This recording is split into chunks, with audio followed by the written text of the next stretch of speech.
You check your phone 100 times a day, right? But what if one morning it just stops working? No messages, no calls, no scrolling, just silence. This is the story of one unexpected week without a phone, but with real coffee, real people, and a life she almost forgot. I always start my day with one thing: my phone. I open my eyes, I grab my phone, I check the time, I check messages, I check everything. But today, something was wrong. My phone was not in my bed, not on the table, not on the floor. I looked in my bag, I looked in the fridge. Yes, the fridge. No phone. Then I remembered last night. I made tea, I was sleepy, and I spilled tea, hot tea. Right on my phone, I screamed, I cried, I wiped it fast. But maybe it didn't survive. This morning, I tried to turn it on. I pressed the button. Nothing. I charged it.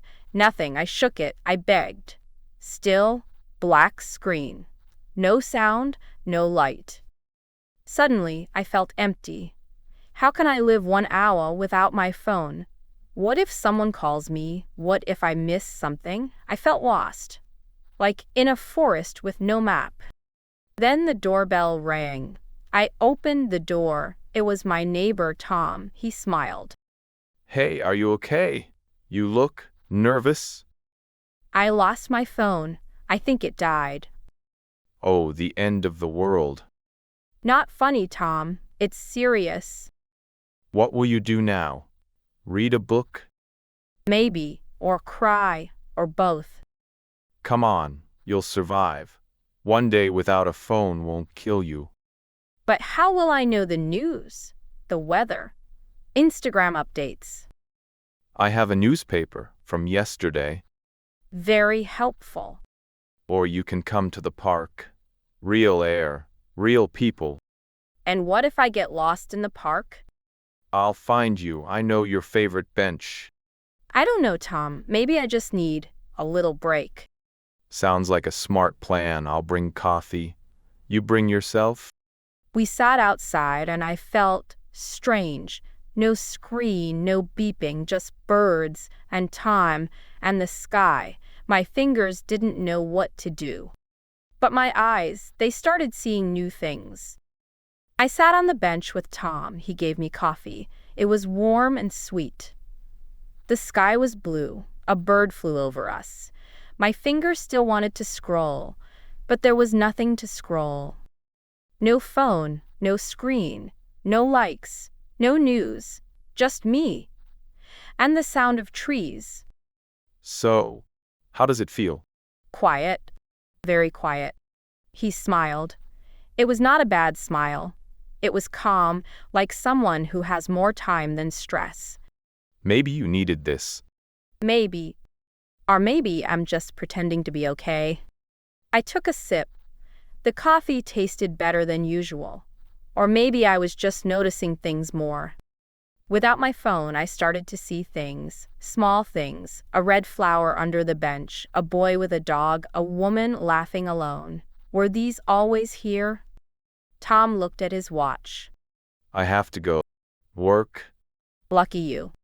You have things to do. You do too. You just forgot. I smiled but didn't answer. I watched him walk away. His steps were slow, relaxed.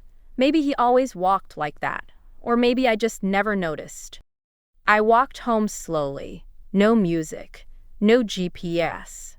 I passed a bakery. It smelled like cinnamon and apples. I passed a school. Kids were playing. Their laughter filled the street. I looked at my hands. No phone, nothing to check. Just open hands, like I could hold the air. I opened the window at home. Fresh air came in. I looked at the books on my shelf. I chose one, The Little Prince. I smiled. It was my favorite when I was a child. I made tea. This time, no phone next to the cup. Just me, my book, and a soft chair. I started reading, page 1, page 2. My brain was waking up. My eyes slowed down. Time passed slowly, but it felt good. My eyes didn't hurt. My head didn't feel full. I wasn't running. I wasn't chasing anything. Just sitting. Just being.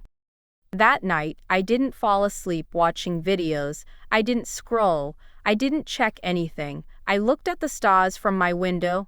I said, "Good night," to the moon, and the moon smiled back. The next morning, I woke up before my alarm, but there was no alarm, just birds. I smiled. My brain felt light. My hands didn't reach for a phone. They just pulled the curtains open. I got dressed slowly. No music, no rush. I looked at the mirror. I looked like me, just calmer. I grabbed my bag and walked outside. The air smelled like bread. I decided to go to my favorite cafe. I had not been there without a phone in years. No online order, no takeaway app, just a real walk and real smells. The doorbell rang when I entered. The sound made me smile, a small sound, but so nice. Inside, people were talking, not typing, talking. I stood in line. The girl in front of me was laughing. The guy at the window was drawing something, a cat maybe. Everyone looked busy with life. What can I get for you? A cappuccino, please. With sugar or without? With, and maybe some cinnamon. I feel adventurous. Wild choice. We like that here. He smiled. I noticed his eyes were kind. He had a small tattoo on his hand, a book, and a coffee cup. I liked it. First time here? No, but it feels different today. New glasses? No phone. Ah, that explains the peaceful face.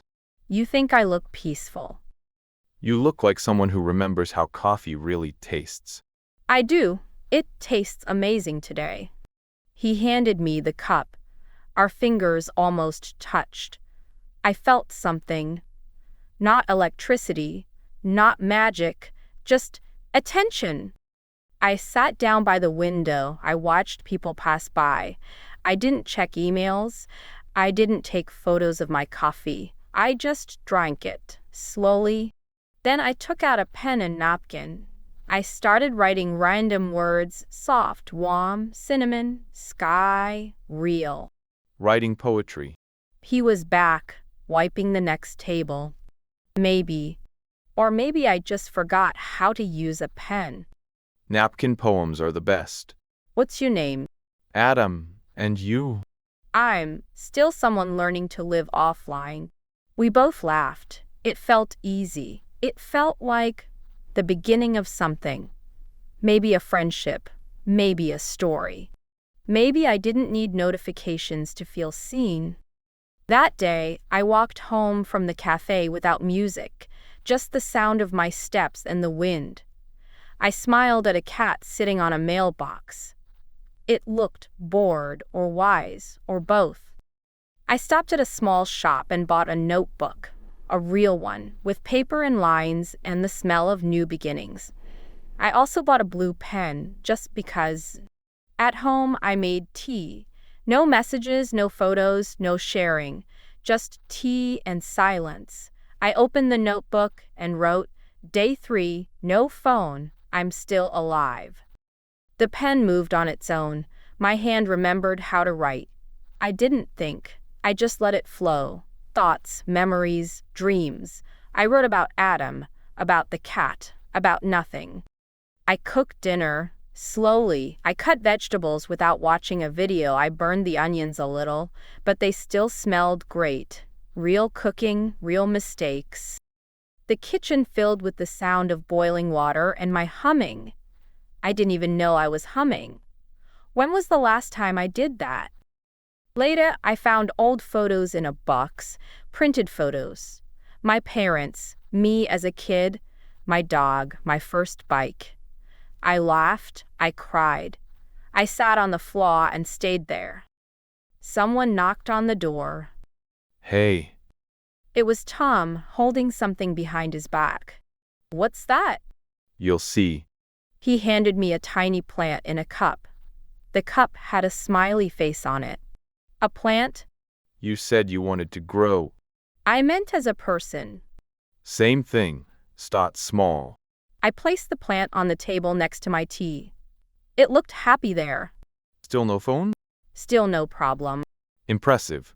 We sat for a while. No music, no videos, just the sound of a clock ticking. And something soft in the silence. A kind of peace. After he left, I lit a candle.